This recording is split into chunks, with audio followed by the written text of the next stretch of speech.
subscribers, friends, computer enthusiasts. Well, today is the day that I've been waiting for to get my latest and greatest build completed. For the most part, it was completed a couple days ago, and I had some final touches to do on it, and what you're looking at it in front of you right now is the completion. It's been a lot of work.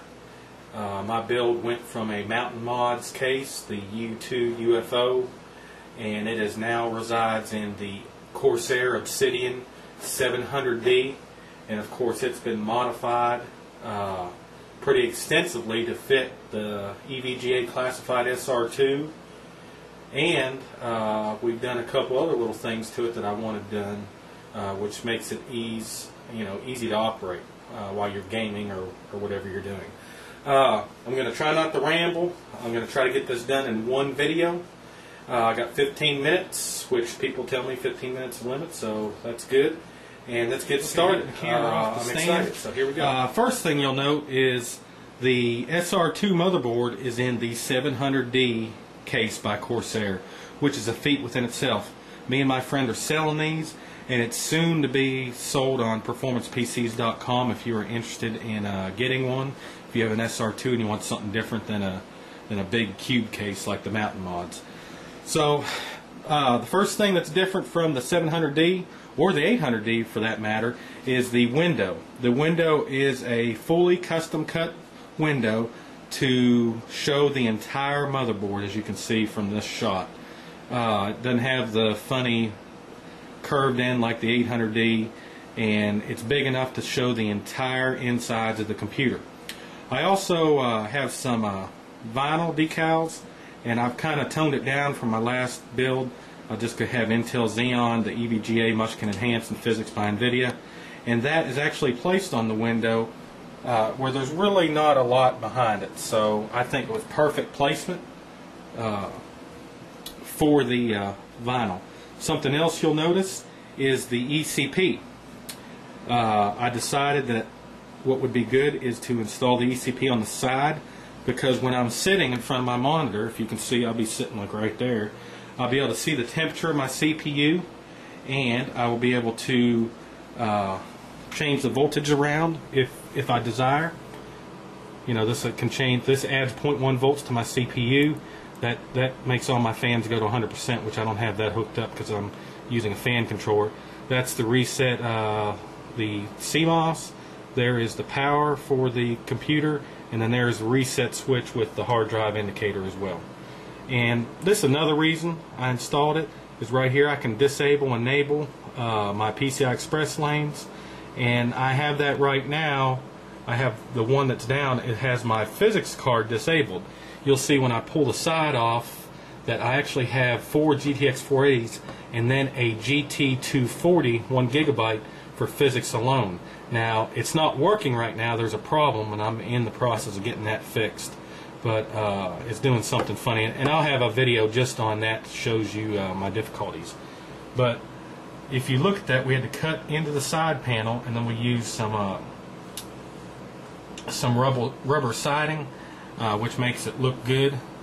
And then just to show you the cut on the window, there's the cut on the window using the screws. Now if you come around to the front, here's the front of the case. It's basically stock, I guess you would say, except the power and hard drive light are now on the side, which is where I will see it. And then I have the Sky K's Master Pro.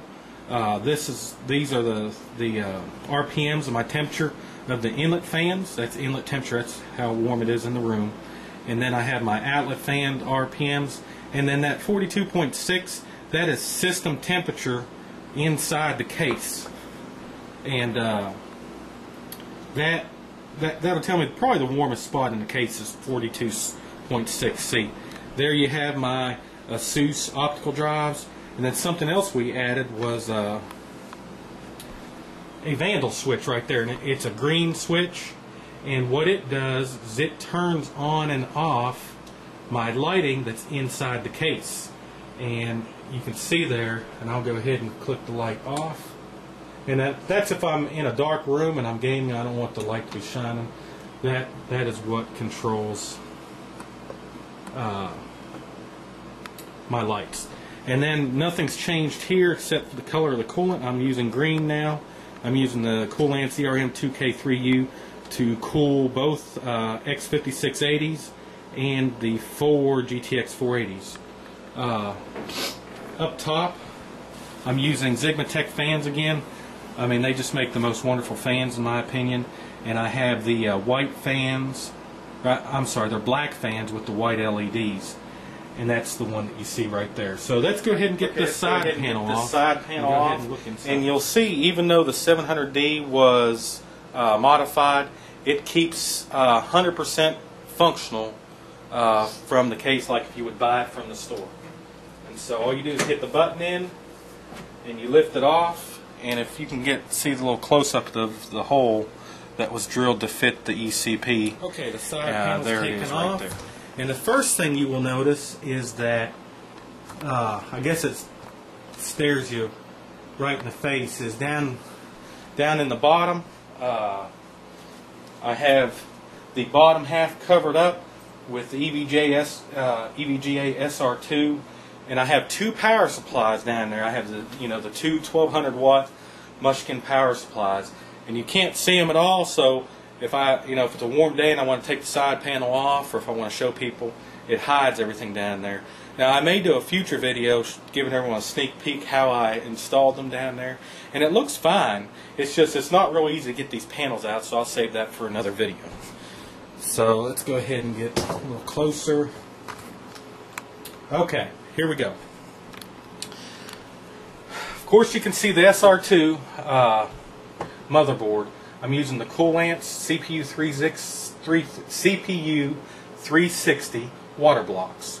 I'm using the same black tubing. I was originally going to go to green tubing, but what I decided is, since I got kind of a black and white theme, the only thing I wanted green were the cards, and I think it looks wonderful.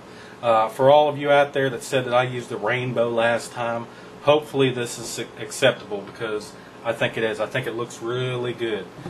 I have the 12 gigabytes of Mushkin memory in there. I bought the EVGA backplates for the GTX480s, which I'll give you a close-up here in a second.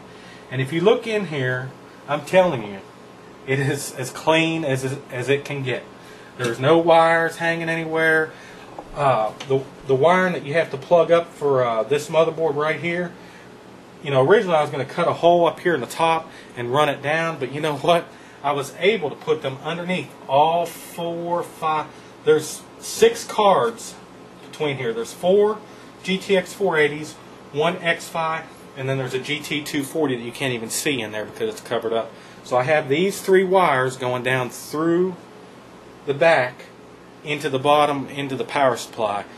I'm telling you, there is no better wiring job than this right here. Right here, my buddy cut the hole out bigger.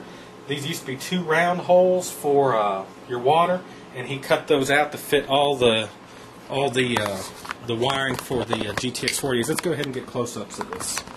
Okay, so there's my CPU 360. There's my memory, and you can see the GTX480 backplate sitting right there, and I have a backplate for each one of them. Okay, there is the X5, and let's see if you can see in there.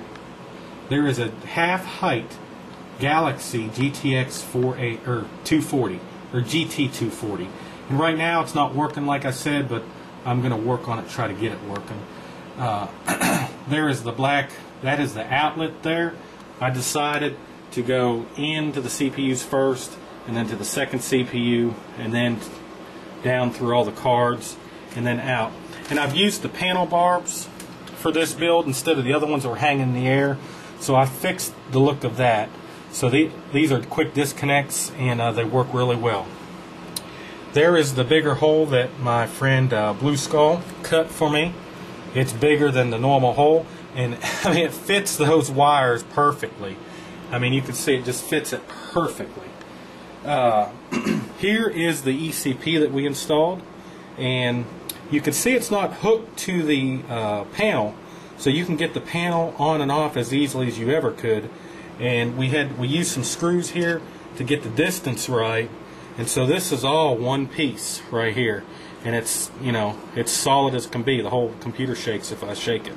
And so this allows quick access to the side of the computer. Down there is my serial ATA connections, and the one in the red is the serial ATA 3.0, which is hooked up to my C300. Let's go ahead and look at my hard drives here. Okay, I have a 500 gigabyte Samsung, I have a 300 gigabyte Velociraptor, and then right there, which you can barely see, is my C300. So let's just have a quick look. Here's the panels down here. See how it covers up the bottom piece? I mean, you can't see anything. So this build looks good with the window on, or with the side panel and window off, as you can tell from that. Let's go ahead and get another quick look at the whole thing. I mean that is just perfect, in my mind anyways. So there you go. I went with the Xigmatech fans, and that is the black fan with the white LEDs. And let's go ahead and look at upstairs. Same thing there, but you can really see that light bar there. That is, I think there's 24 LEDs in it. It's a light bar, and that is what's giving the light in the case. And I'll go ahead and turn the light off. And so if you don't have to have the light if you don't want it. Let me go ahead and turn it back on. Okay, there you go. So, I don't know. It's probably the most perfect build that I've ever had. The one that I had built into the Mountain Mods case, of course I liked the hardware that I had, but I didn't necessarily like the case itself. And those X5680s, the hexa-core processors, I have 12 cores and 24 threads, and so you can't hardly beat that. Let's see if I can show you that wire and see how I got those going down there, and I'm telling you, they barely fit. And a couple other things I've done is I bought these ventilation panels, and each one of them, in between the cards, is a ventilation panel. And that's just to help with airflow. Now, the computer doesn't need too much airflow because everything's water cooled, but I do have the airflow that I need. Let's go ahead and look around the back of the computer. Going around the side, I'm not sure how close or how clear you can see this, but as you can see here, this is the panel that my buddy built custom, and there's the hole that he made for the second power supply I have in there. There's the first power supply. This powers the 3 of the GTX480s, and that's all. And this power supply powers the motherboard, 1 GTX480, and the balance of the computer right there. And that's where that power comes from. And so you can see up the back here, looks very clean. The job that he done, that you can see on my video that I showed, just the modifications to the case itself. And let me pull this to the side here. And it's kind of hard to see because it's black, but there's just a little bit of a bulge right there, and I expected that just because I have 2 power supplies and wires going through there. But it's nothing. Go ahead and stick this. Okay, so there you have it. I mean, it's completed. I am so happy with it. The X5680s are clocked to 4.5 gigahertz. That's a 24/7 stable, and I mean it wasn't hard to get there either. And then the GTX480s I have clocked at 875 on the core and 2000 on the memory, which that's a pretty good overclock. I could probably get just a little bit more on it with some more voltage, but I haven't done that yet. So I'll tell you what, ask me questions if you need. If you have any questions about my build that I didn't cover here, because I feel like I'm missing something. And if you have an SR-2 and you want a 700 or an 800D modified, just personal message me and I will get back with you. And of course, if you like my videos, please subscribe. Thank you very much.